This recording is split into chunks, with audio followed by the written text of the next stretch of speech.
Kapag talaga masarap, babalik-balikan mo. Hello, hello!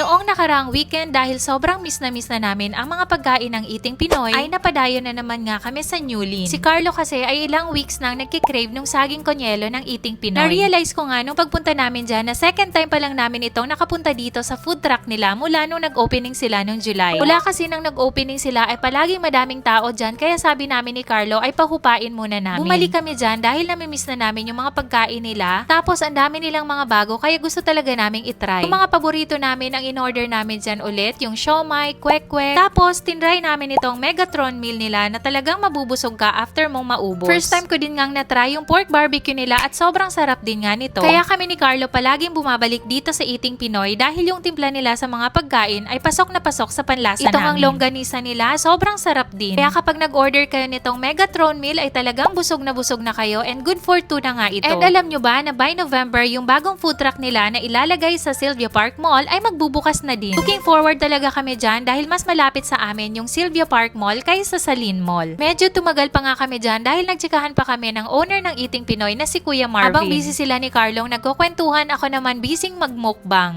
Masarap din yung turon at biko ng Eating Pinoy kaya kapag nagpunta kayo dyan ay try nyo din. Highly recommended ko talaga yung mga pagkain nila dito. Lalong lalo na yung maganda customer service nila Kuya Marvin at ng lahat ng staff nila dito.